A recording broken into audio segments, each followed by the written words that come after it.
और चलिए दिल्ली की एक खबर आपको बता दें। प्रदूषण बोर्ड की एक रिपोर्ट में कहा गया है कि राजधानी दिल्ली ने साल 2016 के बाद से अप्रैल महीने में सबसे खराब वायु गुणवत्ता दर्ज की है। दिल्ली की जो एयर क्वालिटी इंडेक्स की अगर बात की जाए तो 256 तक पहुंच गया है। आपको बता दें कि अप्रैल के महीने में पहली बार है जब दिल्ली में मॉडरेट या बेहतर वायु गुणवत्ता के साथ एक भी दिन रिकॉर्ड नहीं किया गया। और सीधा रुख कर लेते हैं हमारे सहयोगी आलोक सिंह का, जो इस वक्त हमारे साथ लाइव जुड़ रहे हैं।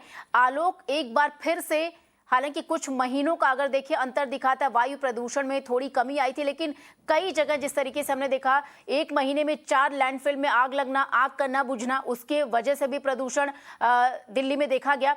और एक तरीके से अप्रैल महीने में सबसे ज्यादा प्रदूषण देखा गया, ये बोर्ड की तरफ से कहा गया है।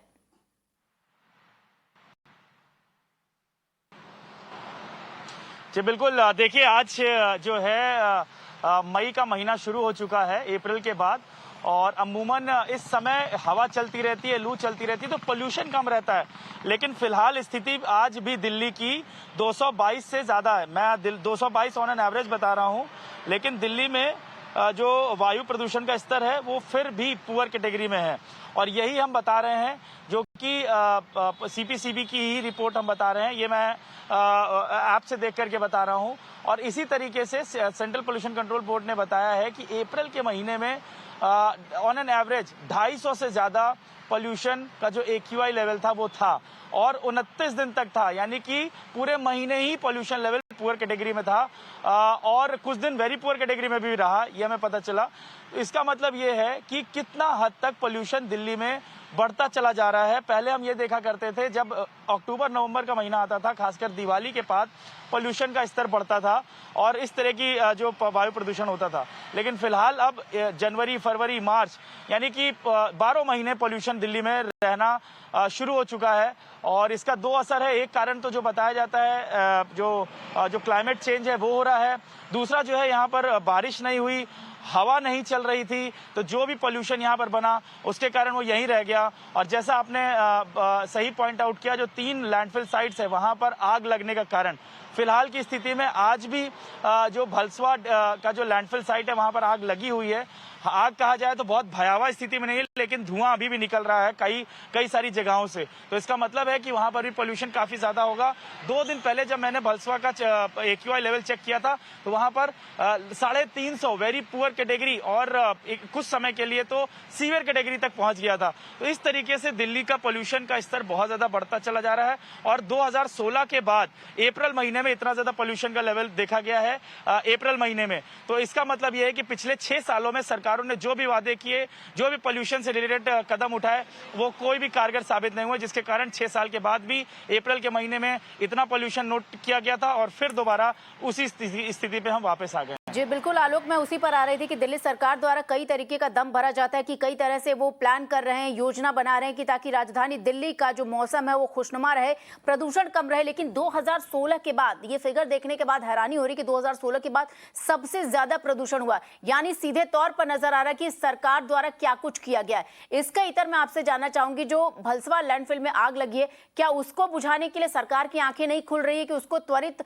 जो है कि बुझा दिया जाए, ताकि उससे जो प्रदूषण हो रहा है, जो वहां के लोग आसपास के रह रहे हैं, उनको स्वास्थ्य संबंधी परेशानी झेलनी पड़ रही है, ताकि वो उससे निजात पाएं? सरकार का ध्यान उस पर नहीं जा रहा है। जी बिल्कुल श्वेता, अगर देखें कि भलसवा का जो लैंडफिल साइट है वो केवल वहीं के आसपास के लोगों को परेशान नहीं कर रहा, पूरे दिल्ली को परेशान कर रहा है। क्योंकि लैंडफिल साइट भलसवा का सबसे बड़ा लैंडफिल साइट है पूरे दिल्ली में, और वहां पर अगर AQI लेवल बढ़ता है तो आपको मैं बता दूं पूरे नॉर्थ दिल्ली के आसपास में जितने भी क्षेत्र हैं वो सारे प्रभावित होते हैं, और वही हो रहा है। और उसके कारण पूरे दिल्ली का AQI लेवल बढ़ जाता है। तो ये स्थिति है। अगर हम कहें दिल्ली सरकार की तरफ से जो कदम उठाए गए हैं, उसमें दिल्ली सरकार ने इसी साल, कहा जाए बड़ी दिलचस्प बात है, इसी साल उन्होंने समर एक्शन प्लान लॉन्च किया है। आपको याद होगा 1 महीने पहले दिल्ली के जो एनवायरमेंट मिनिस्टर गोपाल राय, उन्होंने बाकायदा प्रेस कॉन्फ्रेंस करके कहा था कि दिल्ली में बहुत ज्यादा पोल्यूशन बढ़ा हुआ है, क्योंकि एक इंटरनेशनल रिपोर्ट आई थी जिसमें कहा गया था दिल्ली का पोल्यूशन 12 महीने रहता है, और दिल्ली जो है कैपिटल सिटी ऑफ पोल्यूशन है, यानी कि पूरे जितने भी अक्रॉस वर्ल्ड में जितनी भी कैपिटल सिटीज हैं उनमें सबसे ज्यादा पोल्यूशन दिल्ली में है। तो उसको देखते हुए इन्होंने समर एक्शन प्लान स्टार्ट किया था, जिसमें बाकायदा लैंडफिल साइट के लिए उन्होंने कुछ प्लान्स बनाए थे, लेकिन उन्होंने कभी सार्वजनिक नहीं किया कि क्या प्लान बनाए जा रहे हैं, क्या किए जा रहे हैं। बस उन्होंने कहा कि हम एनजीओ से सर्वे कराएंगे। तो ये तो रही दिल्ली सरकार की बात, लेकिन जो सबसे बड़ी एजेंसी है, जो कि एमसीडी, जो म्युनिसिपल कॉर्पोरेशन है, जिसके अंडर में तीनों लैंडफिल साइट्स आती हैं, वो क्या कर रही हैं, उनका क्या कहना है। जब हम उनसे बात करते हैं तो वो कहते हैं कि हमने मशीनें लगा रखी हैं, वहां से जो है कूड़े को अलग किया जा रहा है, लेकिन उसका कोई फायदा नहीं हो रहा, क्योंकि जो वहां की जनता है वो लगातार इसी चीज से परेशान होती चली जा रही है। जो कूड़ा का एक ढेर था वो और बढ़ता चला जा रहा है, उसकी ऊंचाई तो बढ़ी रही है, साथ ही साथ उसका जो पूरा ब्रॉड स्ट्रक्चर है, यानी वो फैलता भी चला जा रहा है। तो ये स्थिति होती चली जा रही है, यानी कि जो भी कदम उठाए गए हैं कोई फायदे और कोई कारगर साबित नहीं हो रहे हैं, चाहे वो दिल्ली सरकार हो, चाहे वो म्युनिसिपल कॉर्पोरेशन है, पूरा ओवरऑल सभी का फेलियर है लैंडफिल साइट की बात की जाए तो। और साथ ही साथ पोल्यूशन का स्तर जो बढ़ा है, उसमें कहा जाए तो हम कहेंगे सेंट्रल गवर्नमेंट का भी इन्वॉल्वमेंट होगा, और सेंट्रल गवर्नमेंट भी इसमें जिम्मेदार है, क्योंकि अगर हम कहें तो केवल दिल्ली में पोल्यूशन केवल दिल्ली की गाड़ियों का नहीं आता, बाहर से जो गाड़ियां आती हैं, चाहे नोएडा हो, चाहे हरियाणा हो, हरियाणा का क्षेत्र हो, चाहे यूपी का क्षेत्र हो, वहां से भी गाड़ियां आती हैं, तो पोल्यूशन वहां से भी बहुत ज्यादा आता है। तो ये और दिल्ली सरकार कई बार बोल चुकी है कि सेंट्रल गवर्नमेंट को मिल करके जो नेबरिंग स्टेट है सबको मिल करके काम करना होगा, लेकिन सेंट्रल गवर्नमेंट की भी जो कमेटियां बनाई हुई हैं वो भी कुछ कारगर साबित नहीं हो रही हैं, और ढाक के पात वही वाली बात होती है। हर साल हम वही करते चले आ रहे हैं, और अभी भी पोल्यूशन का स्तर अब हमें अप्रैल महीने तक में भी इतना ज्यादा दिखाई दे रहा है। जी आलोक, आपका शुक्रिया इन तमाम जानकारी के लिए।